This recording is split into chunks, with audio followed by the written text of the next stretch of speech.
Alléluia. Exode 23, 16 à 19. La Bible déclare, tu observeras la fête de la moisson, des prémices de ton travail, de ce que tu auras semé dans les champs, et la tête de la récolte à la fin de l'année, quand tu recueilleras des champs le fruit de ton travail. 3 fois par année, tous les mâles se présenteront devant le Seigneur l'Éternel. Tu n'offriras point avec du pain levé le sang de la victime sacrifiée en mon honneur, et sa graisse ne sera point gardée pendant la nuit jusqu'au matin. Tu apporteras à la maison de l'Éternel ton Dieu les prémices des premiers fruits de la terre. Tu ne feras point cuire un chevreau dans le lait de sa mère. Ézéchiel 44, le verset 30. Ézéchiel 44, le verset 30, la Bible dit, « Les prémices de tous les fruits et toutes les offrandes que vous présenterez par élévation appartiendront au sacrificateur. Vous donnerez au sacrificateur les prémices de votre pâte, afin que la bénédiction repose sur votre maison. » Dis avec moi, afin que la bénédiction repose sur votre maison. Dis encore, afin que la bénédiction repose sur ma maison. Pour la dernière fois, dis avec moi, afin que la bénédiction repose sur ma maison. Romains chapitre 11, 13 à 16. Romains 11, 13 à 16, la Bible dit, « Je vous le dis à vous, païens, en tant que je suis apôtre, comme apôtre des païens, je glorifie mon ministère, afin, s'il est possible, d'exciter la jalousie de ceux de ma race et d'en sauver quelques-uns. Car si leur rejet a été la réconciliation du monde, que sera leur réintégration, sinon une vie d'entre les morts? Or, si les prémices sont saintes, la masse l'est aussi. Et si la racine est sainte, les branches le sont aussi. » On acclame la parole de Dieu et on sera en train de reprendre place. Alléluia. Alléluia. Je bénis le Seigneur pour la grâce qu'il me donne de vous parler ce matin et d'aborder cette nouvelle série d'enseignements sur le sens profond même des prémices, ou alors le pouvoir des prémices. Quand on parle du pouvoir, déjà on est entré en profondeur. Il n'y a pas un seul prédicateur qui peut vous parler d'un pouvoir ou du pouvoir de quelque chose sans entrer en profondeur de cette chose-là. Ce matin, je voudrais, par la grâce de Dieu, pour les quelques minutes que nous avons, que nous puissions comprendre ce qu'on appelle les prémices. Alléluia. C'est quoi les prémices? Vous en avez déjà entendu parler. Plusieurs fois, vous avez entendu parler des prémices. Plusieurs fois, vous avez entendu parler de ce terme. Je voulais ce matin, en tant qu'une église didactique et aussi charismatique, que nous puissions ensemble comprendre ce qu'on appelle prémices, le sens des prémices, la place des prémices, l'importance même des prémices dans la vie chrétienne et aussi pourquoi tout chrétien devrait appliquer ou bien remettre les prémices. Alléluia. Mon message est départimenté en plusieurs branches. J'aimerais commencer à vous donner le sens des prémices. Frères et sœurs, les prémices sont la première et la meilleure partie de ce que Dieu nous donne. Lorsque vous allez lire la Bible avec tous les textes que je vais vous lire, avec tous les textes que je vais vous donner, vous allez ensemble remarquer avec moi que les prémices, c'est l'ensemble, ou alors la première et la meilleure partie de ce que Dieu nous donne. Je voulais dire l'ensemble de toutes ces choses que nous avons recueillies, que nous avons eues, que nous avons récoltées premièrement. Et la Bible insiste sur le fait que ça doit être le meilleur. Il faudrait que ce soit la meilleure partie. Dis avec moi la meilleure partie. Non, dis encore avec moi la meilleure partie. Ici, quand on parle des prémices, il s'agit de la première récolte. La première récolte. Quand tu vas au champ, tu es allé cultiver le blé et quand tu vas au champ pour la première fois pour aller moissonner ou pour aller récolter, ce que tu vas prendre premièrement, ou alors la première moisson, qu'on appelle aussi la première récolte, c'est ça qu'on appelle prémisse. Il s'agit aussi du premier revenu. Tu travailles quelque part, ou bien tu as une entreprise. Tu as commencé un business, tu as commencé une affaire, et lorsque tu es en train de travailler, ton affaire, ton business te ramène quelque chose. Ton business te ramène un bénéfice. Ce premier bénéfice-là qu'on appelle aussi le premier revenu, c'est ce qu'on appelle les prémices. Dis encore avec moi le premier revenu. Encore. Les prémices, il s'agit, frères et sœurs, aussi du premier fruit. Le premier fruit, c'est-à-dire le premier résultat. Ici, quand je parle du premier fruit ou du premier résultat, je veux que vous puissiez élargir cela dans tous les domaines de la vie. Élargissez ça dans tous les domaines de la vie. Partout où vous allez travailler et vous avez le premier résultat, peu importe la nature de ce résultat-là, il peut s'agir du blé, comme je parlais du champ des blés, il peut s'agir d'argent, il peut s'agir de quoi encore? Il peut s'agir, il y a des gens qui travaillent, quand ils finissent de travailler, on leur donne des habits, n'est-ce pas? N'est-ce pas? N'est-ce pas? Il y a des gens qui travaillent. Et quand tu finis de travailler, on te donne, au lieu de te donner de l'argent en espèces, on te donne des habits. Il peut s'agir aussi des habits de ce genre-là. Alléluia. Ou bien tu es vendeuse, ou bien tu es vendeur, je ne sais pas, d'habits. Et lorsque tu es en train de travailler, il y a un bénéfice que tu as, ou bien lorsque tu amènes, n'est-ce pas, le premier, on appelle ça comment? On appelle ça arrivage, n'est-ce pas? Tu amènes le premier arrivage. Dans cet arrivage-là, il y a toujours ce qu'on appelle le premier fruit. Alléluia. Quand on parle des prémices, on parle aussi de la première bénédiction. Vous voyez comment ça commence à étendre, ça commence à s'étendre, ça commence à aller un peu partout. Quand on parle de bénédiction, là on parle de tout ça. On parle de la première bénédiction. Ici, quand on parle des prémices, l'idée derrière les prémices est de mettre Dieu en premier dans tout. C'est ça l'idée derrière les prémices. Alléluia.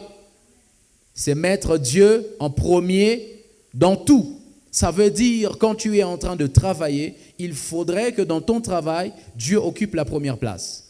La semaine, j'étais en train de vous parler de ça lorsque je vous ai donné l'exemple de la femme, la veuve de Sarepta, auprès de laquelle Dieu a envoyé le prophète Élie. Regardez, lorsque vous lisez 1 Roi chapitre 17, la Bible dit que cette femme était non seulement veuve, mais la Bible ajoute ou précise en disant qu'elle était aussi pauvre et qu'elle n'avait rien du tout. Troisième détail que j'ai donné la semaine, c'est qu'elle était aussi païenne. Alléluia. Regardez, premièrement, on nous dit que cette femme était veuve. Deuxièmement, on nous dit qu'elle était pauvre. Et troisièmement, on nous dit qu'elle était païenne. Vous voyez tout ce statut-là, tous ces détails-là. Mais quand même, malgré tout ça, la Bible dit que quand le prophète Élie arrive auprès de cette femme, il lui dit, écoute, c'est vrai, tu n'as que la dernière partie, là, la dernière portion, la dernière portion que tu vas prendre, que tu vas préparer avec ton fils, et après quoi vous allez entendre la mort, parce que c'est ce qu'elle a dit à Élie. Mais lorsque Élie a insisté, lorsque le prophète Élie a insisté, la Bible dit, cette femme est allée prendre tout ce qui lui restait dans son pont de farine. Elle est allée prendre toute la farine et elle a fait du pain pour le prophète. Ça prouve à quel point cette femme était prête à donner à Dieu la première place. Elle devait faire ça pour son enfant. D'ailleurs, pendant qu'elle était en train de faire cette farine-là, elle n'avait plus d'espoir d'en trouver une autre portion. Après, pour en faire pour son enfant aussi et pour elle. Pendant qu'elle faisait la dernière farine qui était encore dans son pot, là, elle le faisait vraiment sans aucun espoir qu'elle allait trouver encore de la farine après. Mais ça prouve à quel point cette femme donnait à Dieu la première place. Alléluia. Et c'est ça l'idée derrière les prémices. Dans les prémices, nous demandons à ce que le chrétien, nous demandons à ce que l'enfant de Dieu, ou alors la Bible demande que l'enfant de Dieu mette Dieu en premier dans son travail, dans ses affaires, dans ses études, il faudrait que l'enfant de Dieu mette Dieu en premier, même dans ses relations. Alléluia. Est-ce que vous entendez ce que je dis ce matin? Mes frères, j'aimerais vous parler ce matin, laissez-moi vous le dire. Ça peut ne pas plaire à certaines personnes, mais j'aurais voulu vous le dire parce que c'est la vérité, mes frères. Vous ne pouvez pas commencer des choses, vous ne pouvez pas commencer des affaires, vous commencez un business, vous vous engagez dans une relation et vous ne savez pas consulter celui qui est le début, celui qui est le commencement de toute chose, mes frères. C'est anormal et c'est illogique. Alléluia. Vous vous engagez dans le mariage. Vous allez dans le mariage et vous ne savez pas consulter celui qui a institué le mariage. C'est anormal. Vous vous engagez dans une relation, je ne sais quoi, quel genre ou quel type de partenariat. Vous entrez en relation avec une personne que vous ne connaissez pas, une personne dont vous ne connaissez pas les origines, une personne dont vous ne connaissez pas le caractère en fond, une personne dont vous ne connaissez pas la destinée, une personne dont vous ne connaissez pas les coins et le recoin, et vous vous engagez dans ça sans consulter le créateur de l'homme. C'est anormal, mes frères. Il faudrait que chacun de nous ici ait en tête que dans tout ce que tu fais, ou dans tout ce que je fais, que Dieu occupe la première place. Alléluia. Il faudrait que dans tout ce que tu fais, tu consultes d'abord Dieu avant d'y aller, avant d'aller plus loin. Il y a 5 choses que j'aimerais vous enseigner ce matin, que j'aimerais partager avec vous au sujet des prémices. La première, c'est que les prémices montrent que Dieu est la source de tout. Lorsque quelqu'un prend des prémices, une offrande des prémices, il peut s'agir de sa première récolte, comme j'ai parlé. Quelqu'un est allé cultiver le cacao et quand il y va pour la première fois pour aller récolter le premier cacao là qu'il sort du champ, c'est ça les prémices. Alléluia. Et quand quelqu'un prend ça, il emmène ça à l'église. La Bible, comme la Bible nous l'a demandé, quand il emmène ça dans l'église, cela montre que cette personne reconnaît que c'est Dieu qui est la source de toutes choses. Mes frères, j'aimerais vous le dire, le travail que vous avez, vous ne l'avez pas par hasard. Les relations que vous avez, vous ne les avez pas par hasard. La famille même dans laquelle vous êtes, de laquelle vous venez, vous n'y êtes pas par hasard. Les parents que vous avez, vous ne les avez pas par hasard, mes frères. Vous voyez les genres de personnes là pour qui vous vous tapez la poitrine. Non, moi j'étais à côté de moi. Moi j'étais à côté de moi. Ces gens-là ne sont pas arrivés dans votre vie par hasard. Ce n'est pas comme par hasard que ces gens sont arrivés dans votre vie, mes frères. Ces gens-là sont arrivés dans votre vie parce qu'il y a quelque part où les choses ont commencé. Il y a quelque part les gens qui se sont mis, ils ont orchestré les choses de façon à ce que tel puisse t'approcher, de façon à ce que telle femme t'approche, de façon à ce que tel homme t'approche. Ce n'est pas un fruit de hasard. Et si ce n'est pas le fruit des hasards, il faudrait que lorsque tu te retrouves dans une situation, lorsqu'on t'offre une opportunité, que tu reconnaisses que tout vient de Dieu, mes frères. Alléluia. Donnez-moi un bon amen, je vais parler ce matin. Mes frères, il nous faut être des chrétiens, des enfants de Dieu qui savent que tout ce qu'on a, tout ce qu'on peut posséder vient de Dieu, qu'il s'agisse d'argent, qu'il s'agisse d'opportunités de travail, qu'il s'agisse de relations, qu'il s'agisse de relationship, qu'il s'agisse de partenariat. Mes amis, toutes ces choses viennent de Dieu. Dans Psaume chapitre 24, la Bible dit du 1er au 2e verset, avec autant de vers dedans, à l'Éternel, la terre et tout ce qu'elle renferme, le monde et ceux qui l'habitent, car il l'a fondé sur les mers et affermi sur les fleuves. La Bible nous enseigne que tout ce qui existe sur la terre appartient à Dieu. Et même la terre elle-même appartient à Dieu, mes frères. C'est triste de voir plusieurs chrétiens se retrouver dans une terre, dans un milieu qui ne leur appartient pas, jouir des choses qui sont dans un milieu qui ne leur appartient pas, et ces choses qui ne leur appartiennent même pas, mais continuer à croire que ces choses leur appartiennent. C'est anormal. Est-ce que je peux te parler ce matin? Et je peux parler ce matin? J'aimerais te le dire, toi tu ne trouves pas l'argent parce que tu travailles plus que tout le monde. Tu trouves l'argent parce qu'il y a quelqu'un au ciel qui a décidé d'ouvrir une brèche pour toi afin que tu trouves l'argent. Sinon, j'aimerais te le dire ce matin, il y a des gens qui travaillent plus que toi mais qui ne trouvent pas l'argent que toi tu trouves. Si tu penses que c'est à cause de ta beauté physique que toi tu as ce monsieur-là, j'aimerais t'informer ce matin qu'il y a des femmes qui sont plus jolies, elles sont plus belles, elles ont des formes que toi tu n'as pas, mais elles n'ont jamais eu l'occasion d'avoir un monsieur comme celui qui est sur ton chemin. Voilà pourquoi lorsque tu es dans une relation, lorsque tu es quelque part, tu te retrouves quelque part, il faudrait mettre dans ta tête que toutes ces choses appartiennent à Dieu. Donnez-moi un amen, je vais parler ce matin.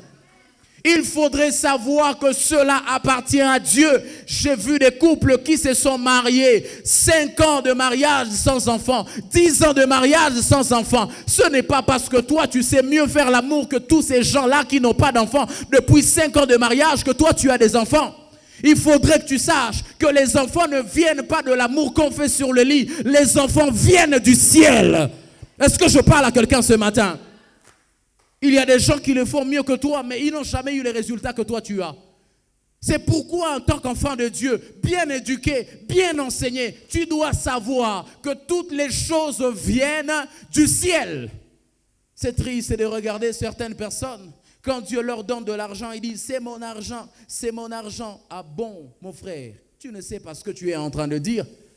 Et même la Bible, ça prouve que tu ne lis même pas la Bible quand tu as l'habitude de dire c'est mon argent, c'est ma richesse, ce sont mes biens. Tu n'as jamais appris que l'argent et l'or appartiennent à Dieu? Il n'y a pas ton nom dans ce verset-là. La Bible dit l'argent et l'or appartiennent à Dieu. Chaque fois que tu dis c'est mon argent, ce sont mes biens, cela prouve que tu ne lis même pas la Bible. Parce qu'il n'y a rien sur la terre qui puisse appartenir à un homme. Tout ce qui existe sur la terre, la Bible y inclut même la terre elle-même. Toutes ces choses appartiennent à Dieu. Et quand tu prends une offrande, tu prends ton premier salaire, tu prends ton premier revenu. Ah oui, j'ai oublié même les salaires. Quand tu prends ton premier salaire, tu prends ton premier revenu, tu prends ta première récolte, tu emmènes ça à l'église. Tu es en train de dire, Seigneur, ce travail, je ne l'ai pas obtenu à prière. Ce travail, je ne l'ai pas obtenu parce que je sais mieux travailler que tout le monde. Ce travail, je ne l'ai pas eu parce que je sais mieux négocier. Ce travail, je l'ai eu parce qu'il est venu du ciel. Ce n'est pas mon travail, c'est le travail que toi tu m'as donné. En réalité, c'est ton travail, mais tu me l'as juste prêté. Alléluia. La preuve, c'est que toutes les choses que vous avez et que vous avez même l'habitude de voir, de vous approprier, vous ne les avez pas pour toujours. La Bible dit tout passera.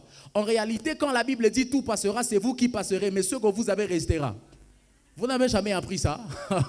Mes frères, la réalité c'est que c'est vous qui passerez. Mais les choses que vous possédez là, les choses que vous avez pour vous montrer que ça ne vous appartient pas, ça restera. Vous partirez et elles resteront sur terre. Vous voyez le nombre de super que vous avez là. Quand vous allez vous marier, quand vous allez mourir, parce que c'est évident, quand je parle de la mort, je n'intimide, je n'inquiète personne. Quand vous allez mourir, ça va rester. Il y a des gens qui vont rester en train de porter ça. Pour vous montrer que ça, là, ça ne vous appartient pas. Vous devez savoir que toutes les choses que vous avez, argent, habits, relations, maison et toutes les opportunités qui puissent exister, ne viennent que de Dieu, mes frères. Alléluia. Parce qu'il est la source de toutes choses. Dis encore avec moi le Seigneur. Mon Dieu est la source de toutes choses. Dis encore plus fort le Seigneur. Mon Dieu, mon sauveur, c'est lui la source de tous mes biens. Encore plus fort le Seigneur, mon sauveur et mon créateur, c'est lui la source de tout ce que je possède. Deuxième chose, mes frères, les prémices sont une reconnaissance à Dieu.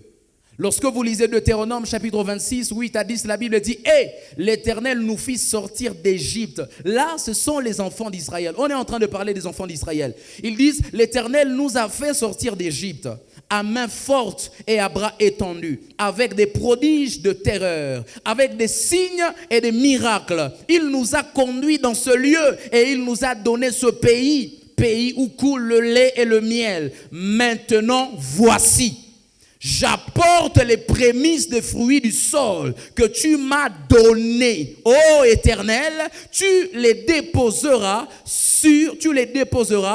devant l'Éternel ton Dieu et tu te prosterneras devant lui, devant l'Éternel ton Dieu.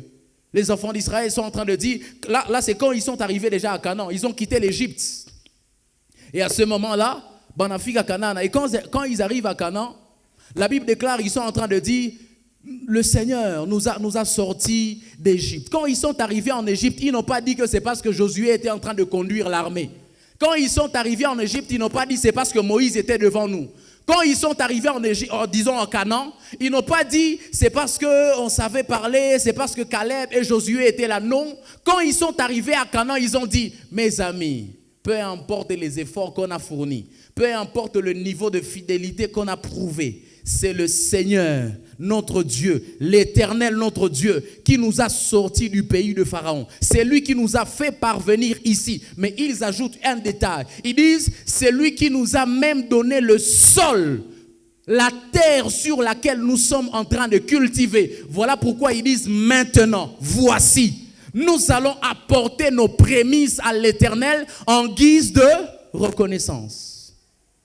Cela veut dire, quand Dieu te donne un travail et tu reçois ton premier salaire, tu le bouffes, tu l'utilises pour tes préoccupations, tu l'utilises pour tes besoins, tu donnes ça à tes parents, tu donnes ça je ne sais à qui, tu partages ça, tu utilises ça comme tu veux, ça prouve que tu n'es pas reconnaissant. Ah oui, ça prouve que tu n'es pas reconnaissant. Écoutez, même les commissionnaires, quand ils te trouvent une maison, vous savez ce qu'on fait? Même les commissionnaires demandent ce qu'on appelle les prémices. Vous n'avez jamais appris ça? Même les commissionnaires, quand ils te trouvent une maison, moi je suis en train de chercher une maison. Même les commissionnaires, quand ils te cherchent une maison, ils demandent le premier mois. Tu leur donnes, avant de payer même ton boss là, avant de payer ton bailleur là, tu dois d'abord prendre l'équivalent du premier, l'équivalent de chaque mois que tu vas payer dans cette maison là, et tu donnes d'abord à celui qui t'a donné la maison. Si la nature elle-même peut nous enseigner ça, pourquoi nous, quand on devient chrétien, c'est anormal? Non, on nous escroque. Non, le pasteur ne nous enseigne pas bien. Non, il aime l'argent. Non, il veut l'argent. Mes amis, même le monde dans lequel nous vivons nous enseigne ça. Qui a déjà cherché une maison ici? Peut-être pas plusieurs. Mais quand vous avez payé cet argent-là, vous étiez plein? Vous vous étiez lamenté? Pourquoi quand c'est Dieu qui vous demande votre premier salaire, vous vous lamentez? Pourquoi quand c'est Dieu qui vous demande votre première récolte, vous vous lamentez? Il est voleur, non, il est ceci, il est cela. Déjà même, tu vis grâce à lui. Le souffle même que tu as là, c'est pour lui, c'est lui qui te prête. Et il ne t'a rien demandé. Alléluia. Celui qui prend son offrande de prémisse, sa première récolte, il prend ça et il emmène ça à l'église, mes frères. C'est un homme reconnaissant. C'est un homme qui reconnaît que Dieu, c'est Dieu qui m'a donné ce que j'ai. C'est Dieu qui m'a donné ce que je... C'est Dieu qui a fait de moi ce que je suis aujourd'hui. Alléluia. Les prémices peuvent être aussi le premier rendement ou le premier revenu de l'année. Alléluia. Est-ce que je vous parle? Et c'est la raison même pour laquelle je vous donne cet enseignement en début d'année. Alléluia. Parce qu'il y a des premiers, il y a des revenus que nous avons eus. Il y a des salaires que nous aurons. Il y a des choses que nous allons avoir. Ce n'est pas important. Je n'aurais pas été un bon pasteur pour vous si je ne vous enseigne pas, mes frères, qu'on ne commence pas l'année seulement en prière. Je n'aurais pas été un bon pasteur si je ne vous enseigne pas qu'on ne commence pas l'année seulement en jeûne. Je n'aurais pas été un bon pasteur si je ne vous enseigne pas qu'au-delà de prier en début d'année, on prend aussi son premier revenu. On prend aussi les premiers résultats qu'on a eus dans son travail et on emmène ça à l'église. Je n'aurais pas été un bon pasteur si je ne te dis pas ça. Et sans prophétie, tu ne peux pas vivre la grandeur, tu ne peux pas être riche, tu ne peux pas être élevé, vivre pleinement ta saison si tu ne fais que prier en début d'année ou si tu ne fais que jeûner en début d'année sans prendre ton premier résultat de ton travail, le premier fruit de ton travail et tu emmènes ça à l'église. Tu ne peux pas parce que ça c'est un principe. Tout à l'heure je vais vous le dire. Donne-moi un bon amen, je vais parler ce matin. Dis avec moi les prémices sont une reconnaissance à Dieu. Troisième chose, mes frères, les prémices sont un acte d'honneur. Lorsque tu prends ton offrande des prémices, tu prends ton premier revenu, tu prends ton premier résultat, tu prends ta première récolte. Salaire ya kwanza, tu as fini de travailler et Dieu te donne ça, on te paye au travail, tu dis Seigneur, ça ce n'est pas mon salaire, c'est ton salaire. C'est à toi que je vais emmener ça. Lorsque tu prends ça et tu emmènes ça à Dieu, mes frères, cela est un signe d'honneur à Dieu. Dis-moi combien de fois tu as donné des offrandes, des prémices. Je te dirai à quel point tu honores Dieu. Dis-moi combien de fois tu as pris ton salaire, tout ton salaire, tu dis Seigneur, ça je t'emmène, ça je te donne. Je te dirai si tu honores Dieu. Dis-moi combien de fois tu as commencé à travailler, tu dis ça je dois donner à Dieu. Je te dirai à quel point tu honores Dieu. Dis-moi combien de fois tu as fait, on te donne 20 dollars. On te dit, bon voilà, on va continuer le travail et puis on va continuer à te payer. Les 20 dollars là, tu prends ça, tu dis, ça c'est pas à moi, ça c'est à Dieu. Je te dirai à quel point tu honores le Seigneur. Parce que les prémices sont un signe d'honneur à Dieu. Alléluia. La Bible déclare, lorsque Abel a eu les premiers revenus, les premiers fruits qu'il a eus de son champ, il a pris ça et il a emmené ça devant le Seigneur. Le peuple d'Israël, quand ils arrivent à Canaan, ils disent non, cette terre ne nous appartient pas. Déjà, il y a beaucoup de nos frères qui sont morts dans le désert. Des millions de personnes sont mortes dans le désert là-bas. Qu'est-ce que nous, on a fait pour en arriver jusqu'ici? Vous comprenez ça? Est-ce que nous, on a été meilleurs que tous ces gens-là qui sont morts? Même Moïse qui a commencé cette affaire. Moïse qui a été à Horeb là-bas, à qui Dieu a parlé. Celui qui a reçu le mandat même d'emmener le peuple, de nous emmener jusqu'ici. Lui-même n'est pas arrivé. Et quand ils regardent tout ça, ils disent non.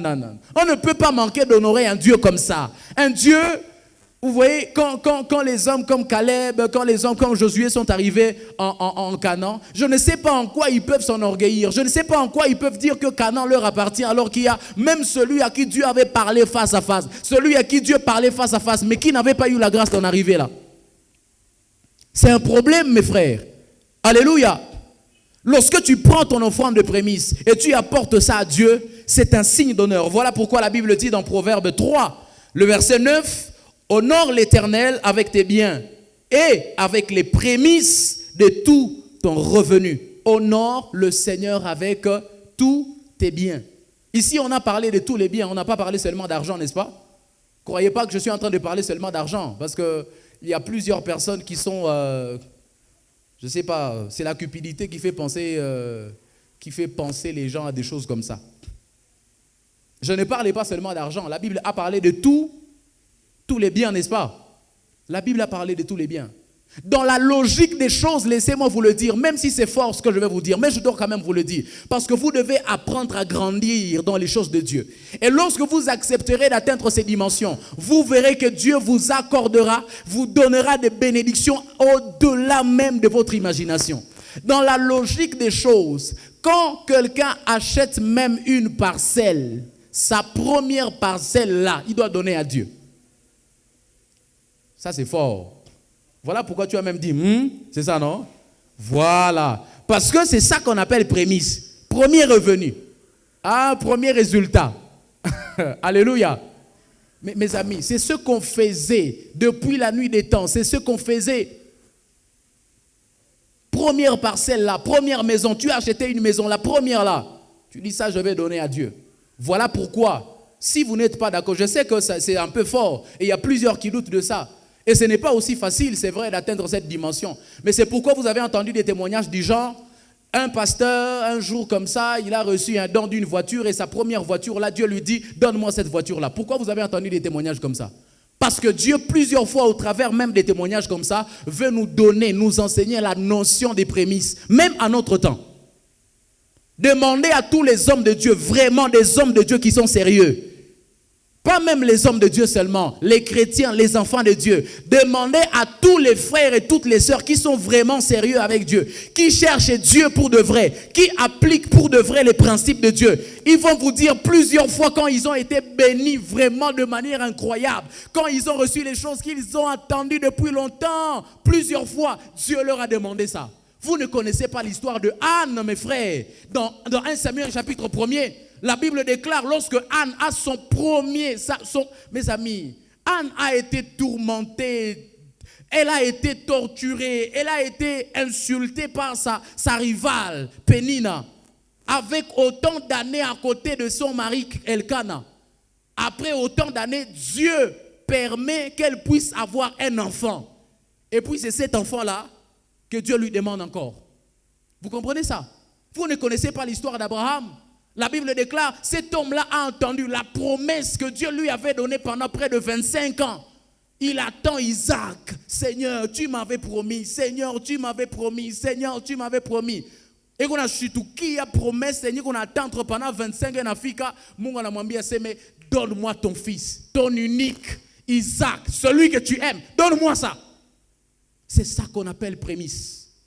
Et vous ne pouvez pas avoir les gens de bénédiction d'Abraham tant que vous n'avez pas atteint le niveau d'Abraham, le niveau de sacrifice d'Abraham.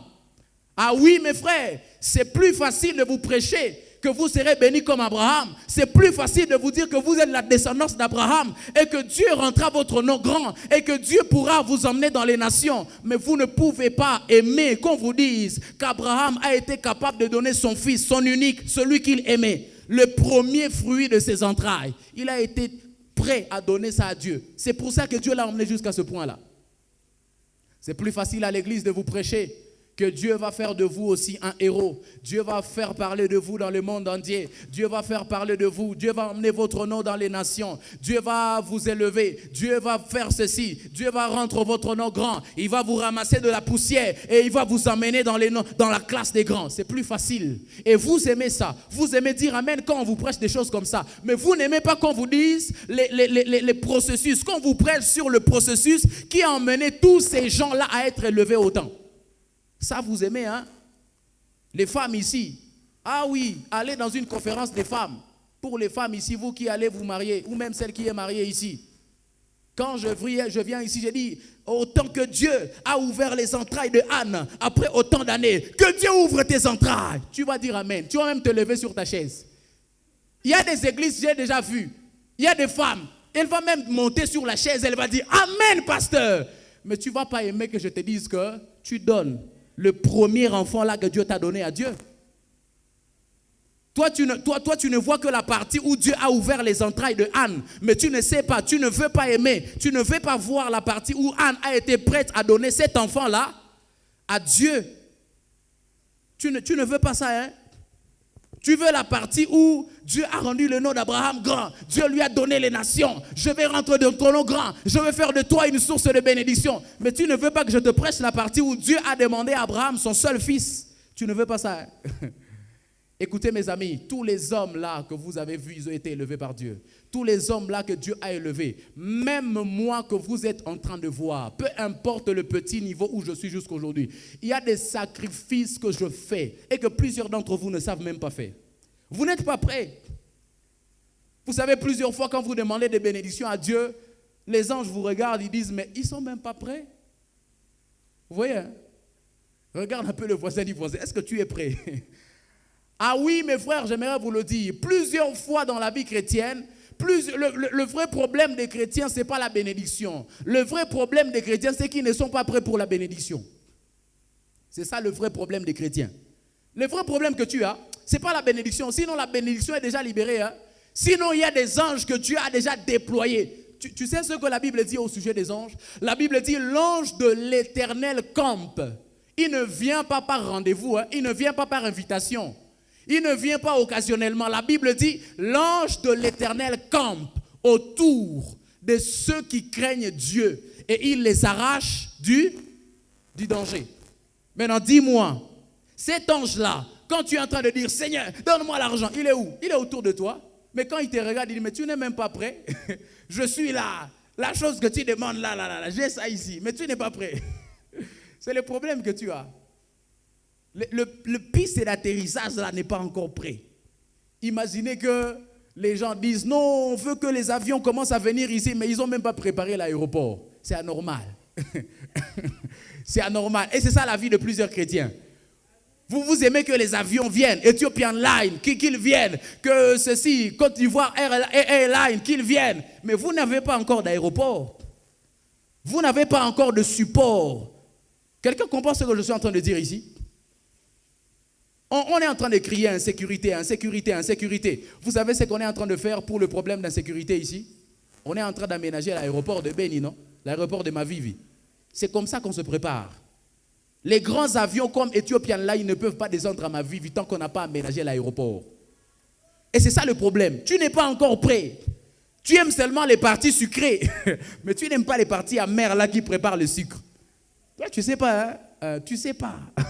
Tu aimes les parties sucrées. Sinon, quand on te pêche, quand on te prêche la phase cachée des parties sucrées là, tu ne veux pas écouter ça? Tu ne veux pas aimer ça? C'est un problème sérieux, mes frères. Combien d'entre nous ici seront contents? Vous allez même dire Amen. Et c'est la réalité malheureusement des églises. Hein? Moi ici, si un jour je viens ici, j'ai dit ces gens ici, il faut qu'ils disent beaucoup d'Amen aujourd'hui. Je veux qu'ils se lèvent pendant que je suis en train de prêcher. Je veux venir ici avec des gens, des déclarations. Vous serez bénis. Dieu va vous donner les mariages. Je suis en train de voir dans mon esprit. Il y a autant de femmes ici. Vous allez recevoir le mariage. Recevez au nom de Jésus. Vous allez recevoir. Mais le problème, c'est est-ce que vous êtes prête? Non, mais regarde le voisin. Regarde le voisin. Dis-moi, est-ce que tu es prêt? Est-ce que tu es prêt même? Ah oui, ce message vient te préparer. Hein? Est-ce que tu es prêt? Quatrième chose à savoir au sujet des prémices, c'est que les prémices consacrent toute la saison à Dieu. Dis avec moi les prémices. Dis avec moi les prémices consacrent toute la saison à Dieu. Encore, les prémices consacrent toute la saison à Dieu. Dans Ézéchiel, chapitre 44, le verset 30, la Bible dit « Les prémices de tous les fruits et toutes les offrandes que vous présenterez par élévation appartiendront au sacrificateur. Vous donnerez au sacrificateur les prémices de votre pâte. » Regarde avec moi, la Bible dit « Afin que la bénédiction repose sur votre maison. » Ça veut dire le canal même de bénédiction là. Avant que la bénédiction d'Abraham dont je te parlais tout à l'heure ici. La bénédiction d'Abraham qu'on t'a prêché pendant Pape 2026 là. Pour que cette bénédiction vienne vers toi, qu'elle t'atteigne, il te faut donner les prémices. Alléluia. Romains chapitre 11, le verset 16. La Bible dit, or, si les prémices sont saintes, la masse l'est aussi. Et si la racine est sainte, les branches le sont aussi. Laissez-moi vous expliquer. Regardez-moi, mes frères. Quand je suis en train de parler des prémices, votre premier salaire de l'année, votre première récolte de l'année, vos premiers résultats de l'année, vos premiers fruits de l'année, votre premier revenu. Quand je suis en train de parler de ces choses, mes frères, je suis en train de vous parler de l'un des principes les plus sensibles et les plus importants de la vie chrétienne. La Bible dit, lorsque vous prenez votre prémisse et vous apportez ça dans la maison de Dieu, vous consacrez tout le reste de votre travail.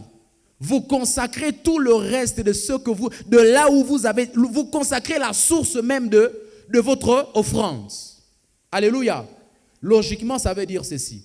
Quand tu as cultivé par exemple le cacao, tu vas au champ pour la première fois, tu vas récolter le cacao. Le premier cacao que tu as enlevé au champ là, tu prends ça et tu emmènes à l'église. La Bible dit, tu ne déclenches pas seulement la bénédiction, mais tu consacres. En d'autres termes, tu sanctifies le champ. Le reste de cacao qui est encore dans le champ et tout ce que tu vas cultiver dans ce champ. Quelqu'un comprend ça? Quand tu as un travail, Dieu te donne un travail, tu as un salaire de $30. Et le premier salaire qu'on te donne, tu prends les 30 et tu emmènes ça à Dieu. La Bible dit, tu as consacré, tu as sanctifié tout le travail. Donc si tu vas faire 5 ans dans ce travail-là, tu as sanctifié tous les 5 ans que tu vas faire au travail. Quand tu es dans une relation et tu dis, Seigneur, cette relation, j'aimerais te la consacrer. Je prends une offrande et je viens te la consacrer. Tu sanctifies même la relation et toute la suite de ton parcours. Est-ce que quelqu'un comprend ce que je suis en train de dire? Et j'aimerais vous le dire, l'une des causes pour lesquelles Dieu n'est pas dans ce que vous faites, c'est parce que vous n'aviez pas sanctifié ça au début. Vous n'aviez pas consacré ça à Dieu au début. entre nous ici, vous êtes en train de pleurer tous les jours dans les relations où vous êtes, non? Est-ce que le jour où vous êtes entré dans cette relation-là, vous avez pris une offrande et vous avez emmené à l'église, vous avez dit, Seigneur, je viens te consacrer cette relation, je viens sanctifier cette relation. Ah oui, ne rigolez pas, c'est sérieux ce que je vous dis. Je sais de quoi je parle, je ne peux pas venir m'amuser avec vous dans un enseignement comme celui-ci. Vous avez beaucoup de problèmes dans les relations que vous avez. Vous avez beaucoup de problèmes dans les services que vous avez, les business, les affaires que vous avez. Parce que vous n'aviez juste pas eu le temps de sanctifier ça. Et on ne sanctifie pas un travail avec la prière. On ne sanctifie pas un travail dans le jeûne. On sanctifie un travail en prenant le premier résultat de ce travail-là et on emmène ça à l'église. On ne vous a jamais prêché ça, mes frères. Il y a des prédicateurs qui commencent et qui vont vous dire non, il faut prier avant de commencer le travail. Il faut jeûner avant de commencer un travail. Il faut prier, il faut jeûner avant d'entrer dans une relation. C'est bien tout ça. Mais écoutez-moi, vous ne pouvez pas aller loin dans quelque chose si vous n'avez pas commencé par sanctifier ça dans la présence de Dieu. Et la sanctification de quelque chose ne se fait pas avec la prière, non. La sanctification de ce que vous faites et de ce dans quoi vous êtes commence par une offrande que vous prenez et vous ramenez ça dans la présence de Dieu. Plusieurs fois, on vous a ravi même ce qui vous appartenait parce que vous n'aviez pas consacré ça à Dieu. J'ai vu des gens, ils sont allés dans un travail et quand il arrive là-bas, on lui ravit le travail. Il y a quelqu'un qui vient, on ne sait pas comment, on ne sait pas par quel processus, bon voilà. On dit, bon voilà, toi tu vas arrêter le travail, on va mettre celui-ci à ta place. Le problème c'est que tu avais mangé ton premier salaire. Et si je ne te prêche pas ça, tu auras ce même problème tous les jours. Parce que c'est un principe divin, c'est un principe spirituel. On ne viole pas un principe, c'est comme ça. Et ce n'est pas moi qui l'ai établi, c'est la parole de Dieu qui l'a établi comme ça. Tu as commencé une affaire, c'est bien, hein? Mais il ne faut pas croire que l'affaire, un travail, un business, il suffit de commencer un business ou il suffit de commencer une affaire pour réussir. Il faut consacrer ça à Dieu. La Bible dit, lorsque la racine est sainte, toutes les branches le seront aussi. Lorsque la base est déjà sanctifiée, tout le reste sera sanctifié. Alléluia. Vous êtes posé la question de savoir pourquoi certaines personnes sont difficiles et dures à arrêter. Parce que ces gens-là ont commencé par sanctifier ce qu'ils avaient commencé avec Dieu. Et ça, c'est un principe divin. Hier, j'ai répondu à quelqu'un qui m'a envoyé une capture. Il se peut qu'on était en train de lui demander pourquoi il arrive que certains païens deviennent plus riches que les chrétiens. Parce que les principes divins et les principes spirituels produisent des résultats chez quiconque les applique. C'est comme ça. Il y a un païen qui ne vient même pas à l'église comme toi. Lui, il sait déjà ce que je suis en train de te prêcher. Et le premier jour, il a commencé une affaire. Le premier jour, il a commencé sa boutique. Il a pris le premier revenu. L'argent là qu'il a vendu le premier jour, il a emmené ça à l'église. Mon frère, même s'il est païen, même s'il n'a jamais reçu Christ comme toi, il sera béni.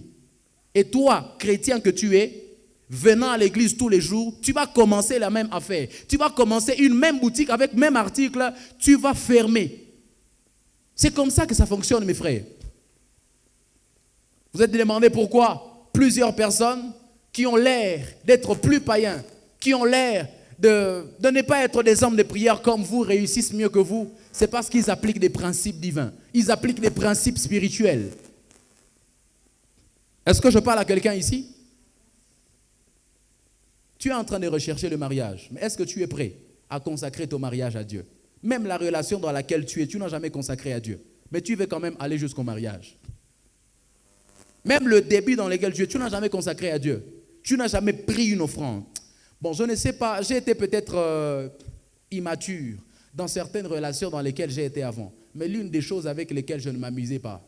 Bon, en tout cas, j'ai quand même déjà détourné ça. Mais l'une des choses que je faisais quand j'entrais dans une relation sérieuse, je prenais une offrande et j'emmenais à l'église. Je prenais une offrande et j'emmenais à l'église. Là, je parlais des relations amoureuses. Avant maman Daniela, elle sait que j'ai eu d'autres avant elle. Ce n'est pas un péché. C'est la vérité. Alléluia. Ah oui, je prenais et j'emmenais. C'est pourquoi la plupart des relations dans lesquelles j'ai été, on ne m'a pas brisé. C'est moi qui ai brisé.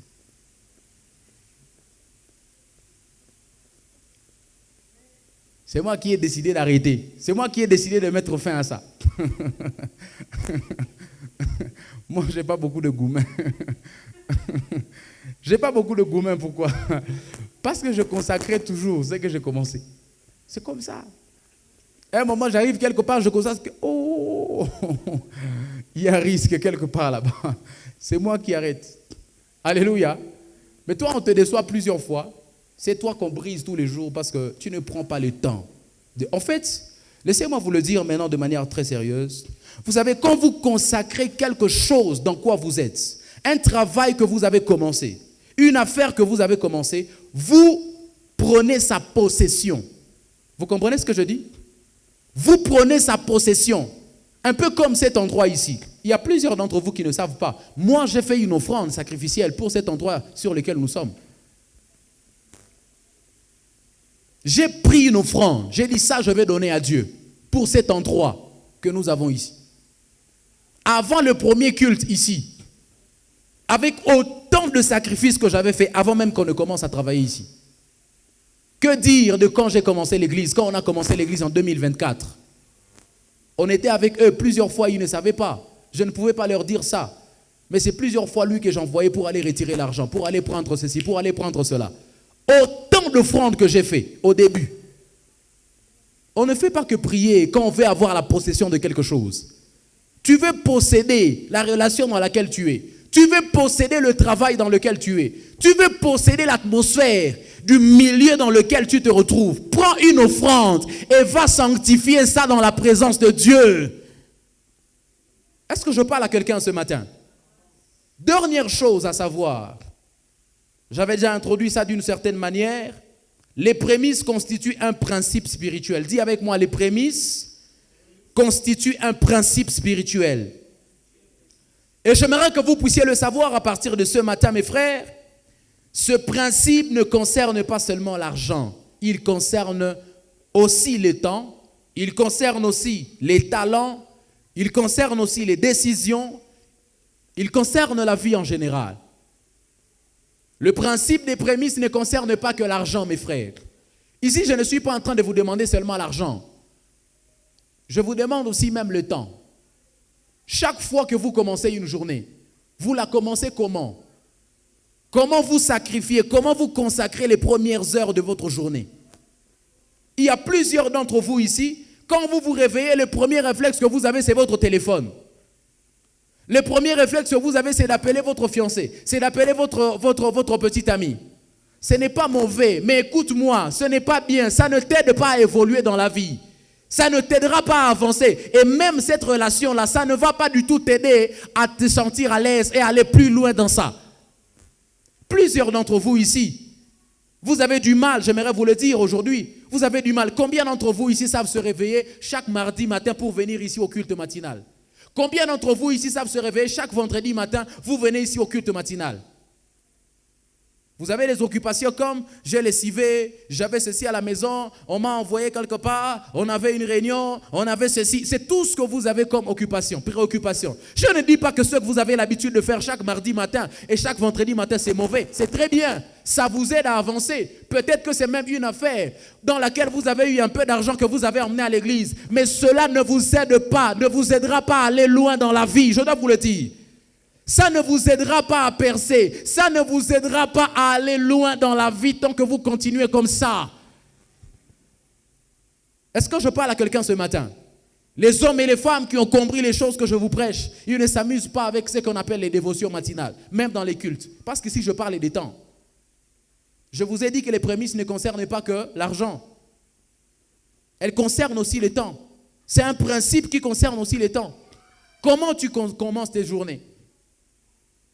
Est-ce que tu prends le temps de prier avant de te lever sur ton lit et d'aller au travail?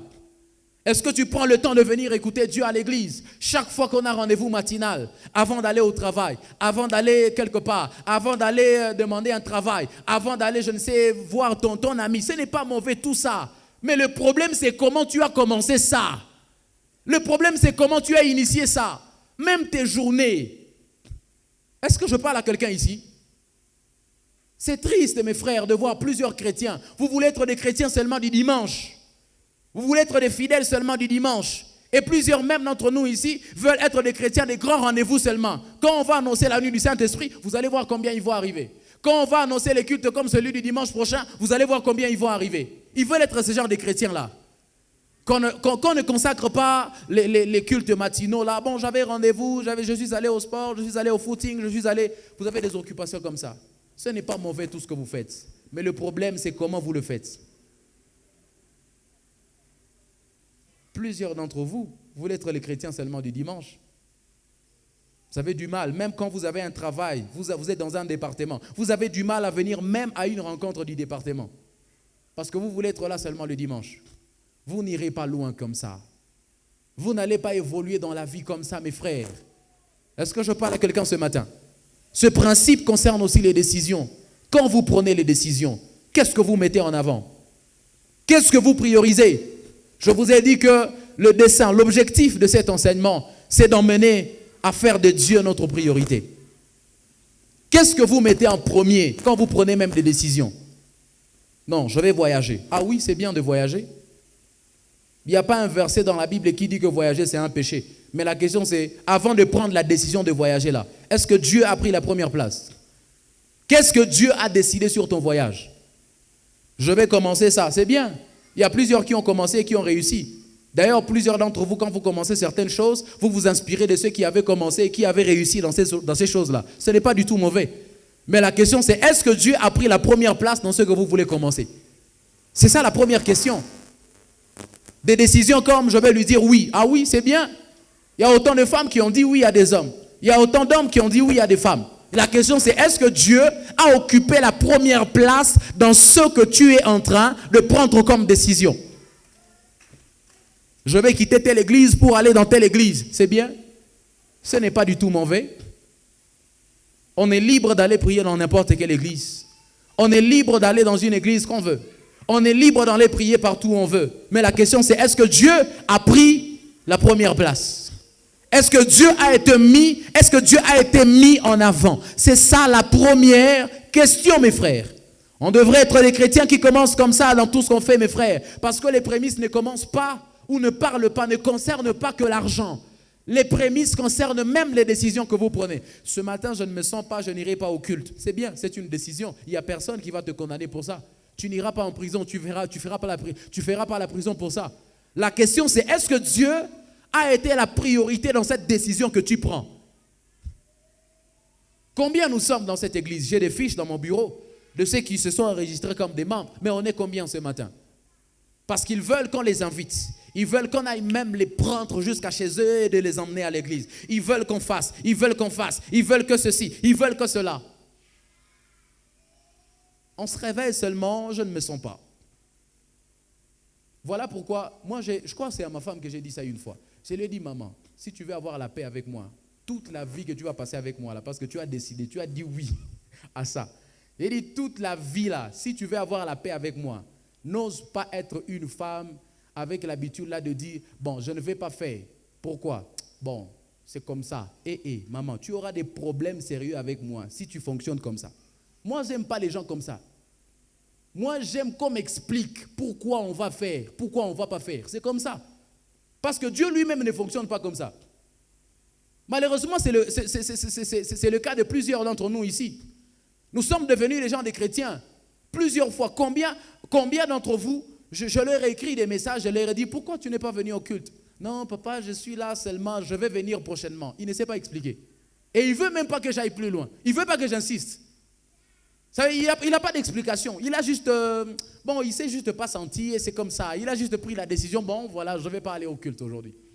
Bon, voilà, je ne serai pas là aujourd'hui. C'est comme ça. Plusieurs de ceux qui sont restés à la maison là, essayez de faire cet exercice-là, écrivez-leur même après ce culte. Vous allez me dire ce qu'ils vont vous dire. Vous allez voir combien sont dans des deuils qui les ont empêchés de venir. Vous allez voir combien ont été invités urgemment dans une réunion et c'est pour ça qu'ils ne sont pas venus. Plusieurs de ceux qui sont restés, même chez eux à la maison là-bas, ils sont restés parce que bon voilà, eux-mêmes ne savent pas expliquer. Quand vous voulez leur demander ça, demandez-leur, essayez de faire ça. Essayez de faire ça après ce culte. Essayez cet exercice-là. Ils ne vont pas trouver à vous dire.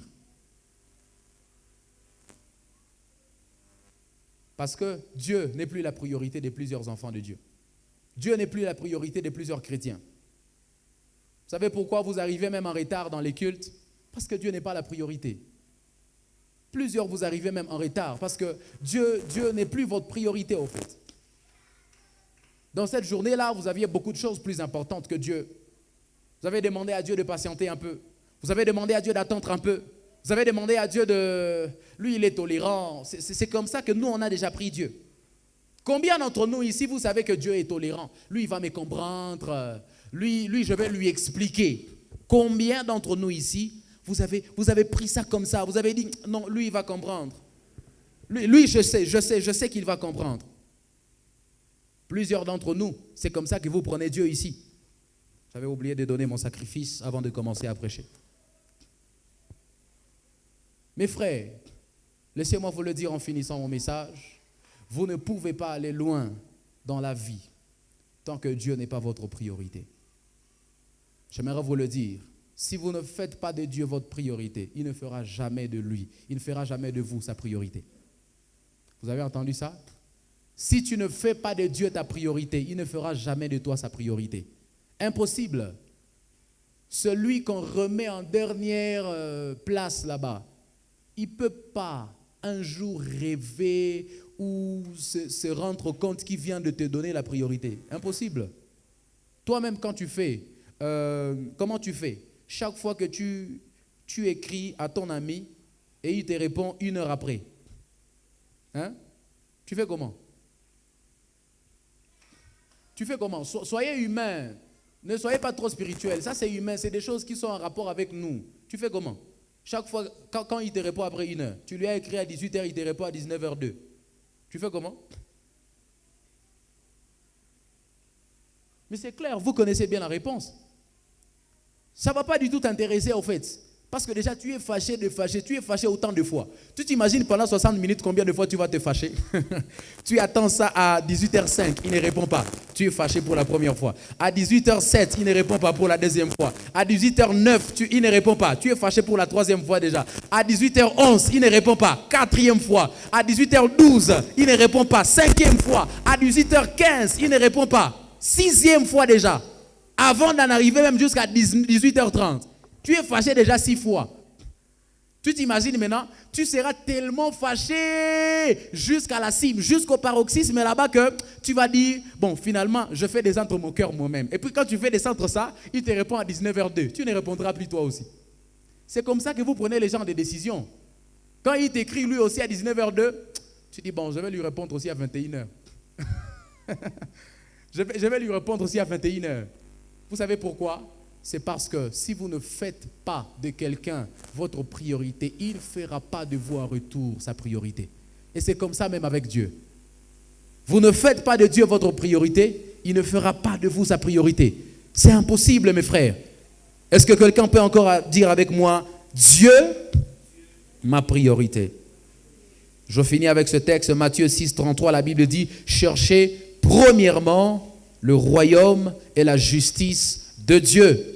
Et toutes ces choses vous seront données par-dessus. La Bible ose même dire toutes les choses là. Et laissez-moi vous expliquer un peu le contexte dans lequel on est, parce que c'est le dernier texte pour aujourd'hui. Jésus est en train d'expliquer à ses disciples le chemin par lequel on est béni dans la vie.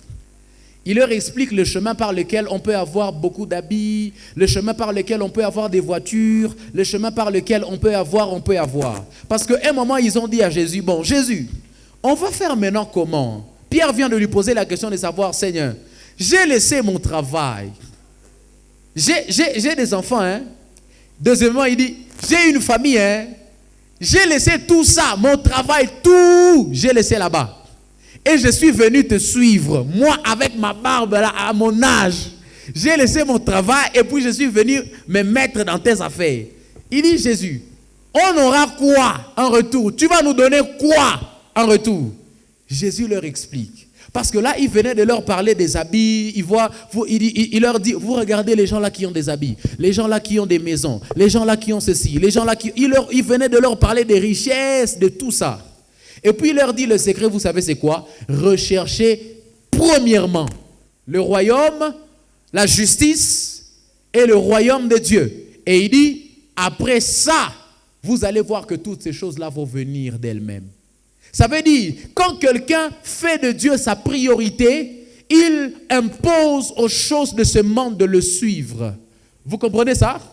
Quand tu as fait de Dieu ta priorité, tu ne viendras pas, tu ne courras pas derrière les choses de ce monde. Ce sont les choses de ce monde qui courront après toi. Tu n'as pas entendu ce que je disais. C'est-à-dire, quand tu as fait de Dieu ta priorité, tu prends ton premier salaire, tu donnes à Dieu. Tu prends ton premier revenu, tu donnes à Dieu. Tu prends ton premier résultat de l'année, tu donnes, tu emmènes à Dieu. Il y a autant d'opportunités dans l'année 2026. Mais j'aimerais t'annoncer la bonne nouvelle. Quand tu vas le faire, ce n'est pas toi qui vas courir derrière les opportunités de 2026. C'est 2026 avec ces opportunités qui vont courir derrière toi. C'est comme ça qu'on gagne et qu'on possède une année, mes frères. On ne possède pas une année seulement avec la prière. On ne possède pas une année seulement avec le jeûne. On possède une année par les offrandes des prémices. Que Dieu bénisse sa parole. J'aimerais qu'on se tienne debout un moment. Il y a autant de choses. J'ai parlé à ton cœur, j'ai parlé à ta vie. Il y a beaucoup de cas dans lesquels tu t'es retrouvé. Et ce matin, j'aimerais que tu fasses une seule prière. Pendant 1 minute que je te donne, tu vas dire, Seigneur, j'aimerais que tu travailles mon cœur. Que tu le travailles tellement, tellement bien, que je sois capable de t'accorder la première place dans tout ce que je fais, dans tout ce que je vais avoir, dans tout ce que je vais devenir en cette année. Je prie que tu travailles mon cœur, afin que dans mon cœur, je sois prêt à te donner la première place, dans mes finances, dans les relations, dans ma famille, dans toutes les opportunités, les rencontres, les rendez-vous, les décisions que je vais prendre. Que tu m'aides à te donner la première place, que tu m'aides à te mettre en avant. Élève ta voix et commence à prier au nom de Jésus. Père, dans le nom de Jésus, ce matin, nous te le demandons. Accorde-nous de savoir te mettre en avant. Accorde-nous de savoir te mettre à la première place. Accorde-nous de savoir faire de toi notre priorité, Seigneur. Je prie ce matin que tu aides mon cœur. Aide mon cœur ce matin à faire de toi ma priorité. Aide mon frère ce matin, ma soeur. On a autant de choses, autant d'occupations, autant de rendez-vous de famille, des réunions de famille, des rencontres chaque dimanche, des programmes chaque matin, des programmes de ceci. Des fois même, c'est le travail qui nous préoccupe tellement et nous oublions même que c'est toi qui nous avais donné ce travail. Je prie que tu aides mon frère, je prie que tu aides ma soeur ce matin à te redonner cette première place, à faire de toi encore sa priorité. Je prie que tu l'aides ce matin, je prie que tu l'aides même dans ses études, papa. Je prie que tu nous aides ce matin à faire de toi notre priorité. Je prie que tu nous aides ce matin à faire de toi notre priorité. Dans tout ce que nous allons faire, dans nos décisions, dans nos relations, dans nos familles. Je prie, Seigneur, même dans nos journées, même quand nous nous réveillons la nuit, Seigneur, donne-nous d'avoir le premier réflexe qui est toi, le premier réflexe qui est la prière, le premier réflexe qui est chercher ta présence. Même si ce sera pendant 5 minutes, tant mieux, Seigneur, mais que le premier réflexe soit toi. Lorsque je me réveille, que mon téléphone ne prenne pas toute ma tête, que les réseaux sociaux ne prennent pas toute ma tête. Je prie que tu aides mon frère et ma soeur ce matin à redevenir encore assoiffé de toi, tellement assoiffé de toi qu'avant de faire quoi que ce soit, avant de toucher son téléphone, avant de manger, avant de faire quoi que ce soit, Père, qu'il te donne la première place. Père, accorde-nous d'être des chrétiens, des hommes et des femmes qui savent que les choses que nous avons, ça ne vient pas de nos efforts.